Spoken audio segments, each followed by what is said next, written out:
Welcome to Knockout education way of learning.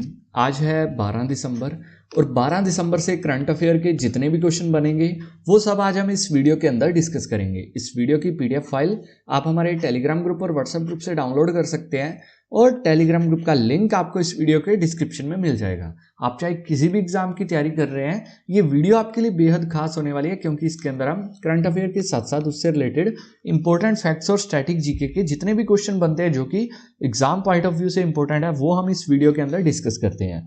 और आज के जॉब अपडेट के अंदर है cement corporation of India limited के अंदर आईटीआई अप्रेंटिस की पोस्टें हैं, 100 पोस्टें हैं और क्वालिफिकेशन इसके लिए 10th और आईटीआई चाहिए। लास्ट डेट इसकी 20 जनवरी है। इसका डिटेल नोटिफिकेशन भी आपको मेरे टेलीग्राम ग्रुप पे मिल जाएगा। तो चलिए स्टार्ट करते हैं आज के हमारे फर्स्ट क्वेश्चन से। आज का हमारा फर्स्ट क्वेश्चन है, हाल ही में इंटरनेशनल माउंटेन डे कब मनाया गया है? यानी कि अंतर्राष्ट्रीय पर्वत दिवस ये मनाया गया है 11 दिसंबर को। हर साल 11 दिसंबर को ये मनाया जाता है अंतर्राष्ट्रीय पर्वत दिवस। और बात करें 2020 के अंदर इसकी थीम रही है माउंटेन बायोडाइवर्सिटी। माउंटेन बायोडाइवर्सिटी ये इस बार की थीम रही है। इसे मनाने का मुख्य उद्देश्य क्या है कि जो पर्वत का क्षेत्र है, पर्वतीय क्षेत्र है, उसके अंदर जो जैव विविधता पाई जाती है उसके बारे में दुनिया के अंदर जागरूकता फैलाना और उसके विकास के महत्व के बारे में दुनिया को अवेयर करना, ये इसका मुख्य उद्देश्य है।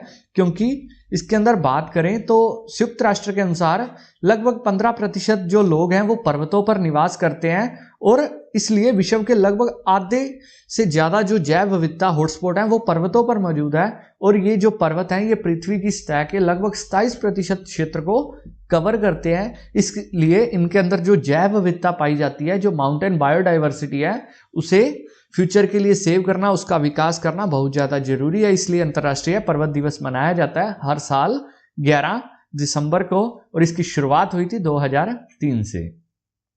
ओके, नेक्स्ट है, हाल ही में नए संसद भवन की आधारशिला किसने रखी है? जो दिल्ली के अंदर हमारा संसद भवन है वहां एक नया संसद भवन बनाया जा रहा है जिसकी आधारशिला रखी है प्रधानमंत्री नरेंद्र मोदी ने।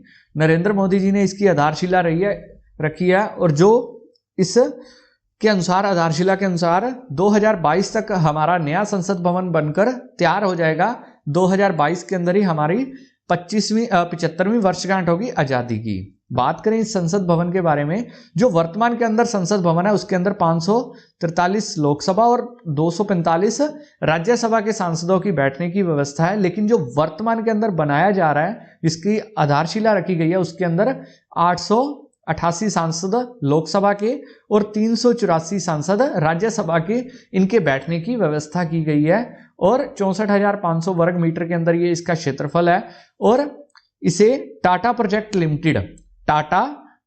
लिमिटेड ने एक टेंडर के द्वारा इसे टेंडर मिला है बनाने का, सेंट्रल विस्टा पुनर्विकास परियोजना के तहत 861.90 करोड़ रुपए में। किसे? टाटा प्रोजेक्ट्स लिमिटेड को। ओके, अगर ये वीडियो आपको अच्छी लग रही है वीडियो को लाइक जरूर करें। ओके, नेक्स्ट हम बात करते हैं थर्ड क्वेश्चन की। हाल ही में अंतर्राष्ट्रीय ओलंपिक समिति ने किसे एक आधिकारिक ओलंपिक खेल के रूप में पंजीकृत किया है? जो अंतर्राष्ट्रीय ओलंपिक समिति है उसने एक नए खेल का पंजीकृत किया है। कौन है वो? ये है ब्रेक डांसिंग। ब्रेक डांसिंग को ओलंपिक के अंदर शामिल किया गया है। ब्रेक डांसिंग की बात करें तो इसे ब्रेकिंग के नाम से ऐड किया गया है अंतर्राष्ट्रीय ओलंपिक समिति के अंदर। इसकी बात करें तो इसका मुख्यालय है स्विट्जरलैंड के अंदर। इसके अध्यक्ष हैं थॉमस बाक। कौन है? Thomas Bach. और इसकी स्थापना हुई थी 23 जून 1894 को पेरिस, फ्रांस के अंदर। ये जो आप रिंग्स देख रहे हो, ये इसका सिंबल है अंतर्राष्ट्रीय ओलंपिक समिति का। 5 रिंग है इसके अंदर। इसका कलर एग्जाम में पूछा जाता है, blue, black, red, green and yellow. ये 5 कलर है, अलग अलग कलर के रिंग्स है। ये अंतर्राष्ट्रीय ओलंपिक समिति का फ्लैग के अंदर भी होते हैं। ओके, बात करें जो ये ब्रेक डांसिंग है, इसे ब्रेकिंग के रूप में ऐड किया गया है और ये पहली बार 2024 के अंदर जो पेरिस के अंदर गेम्स होंगे, ग्रीष्मकालीन जो ओलंपिक है उसके अंदर इसे पहली बार शुरुआत की जाएगी ब्रेकिंग की, यानी कि ब्रेक डांस की। और जो टोक्यो 2021 के अंदर होने हैं ग्रीष्मकालीन, उसके अंदर स्केटबोर्डिंग, स्पोर्ट क्लाइंबिंग और सफरिंग, ये 3 नए खेल शुरू किए गए हैं। किसके अंदर? जो 2021 के अंदर। ये पहले 2020 के अंदर होने थे, अब इन्हें 2021 के अंदर होंगे टोक्यो ओलंपिक। ओके, नेक्स्ट है, हाल ही में किस राज्य में राष्ट्रीय दिव्यांग सशक्तिकरण केंद्र का उद्घाटन किया गया है? राष्ट्रीय दिव्यांग सशक्तिकरण केंद्र का उद्घाटन किया गया है तेलंगाना के अंदर। तेलंगाना के अंदर सीआरपीएफ ग्रुप सेंटर के अंदर, वहां हैदराबाद के अंदर हाकिमपेट में स्थित है सीआरपीएफ का ग्रुप सेंटर, वहां इसका उद्घाटन किया गया जो गृह राज्य मंत्री है श्री किशन रेड्डी के द्वारा। अब बात करें सीआरपीएफ के अंदर किया गया है, तो सीआरपीएफ के महानिदेशक हैं एपी माहेश्वरी और इसका हेडक्वार्टर है नई दिल्ली के अंदर। अब तेलंगाना के अंदर आइए, तो बात करें तेलंगाना की, यह है मैप के अंदर तेलंगाना।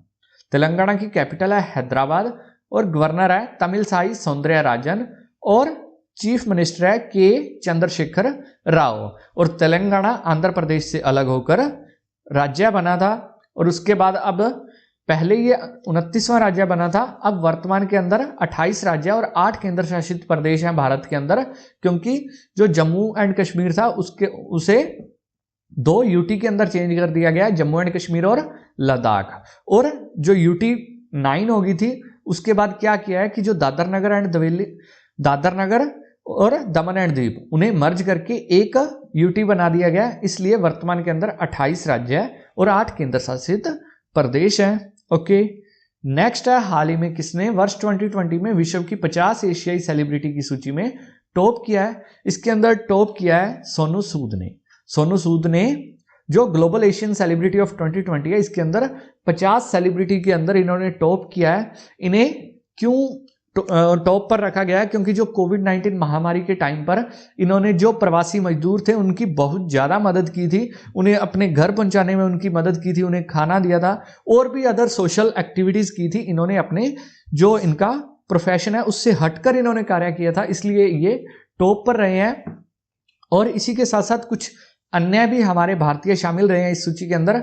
अरमान मलिक जो संगीत से हैं वो 5वें नंबर पे रहे हैं। प्रियंका चोपड़ा और प्रवास, ये भारत की तरफ से हैं जिन्हें इस सूची के अंदर शामिल किया गया है। ओके, नेक्स्ट है, हाल ही में लेह में लद्दाख साहित्य उत्सव 2020 के दूसरे संस्करण का उद्घाटन किसने किया है? लेह के अंदर लद्दाख साहित्य उत्सव 2020 के दूसरे संस्करण का उद्घाटन किया है लद्दाख के जो उपराज्यपाल हैं आर के माथुर, उनके द्वारा इसका उद्घाटन किया गया है। बात करें लद्दाख की, तो ये वर्तमान के अंदर यूटी बना है जम्मू एंड कश्मीर से अलग होकर, इसकी कैपिटल लेह है और इसके उपराज्यपाल हैं आर के माथुर। मनोज सिन्हा की बात करें तो ये जम्मू एंड कश्मीर के है और किरण बेदी की बात करें तो ये पुडुचेरी की है और दिनेश्वर शर्मा की बात करें तो ये लक्षद्वीप के हैं।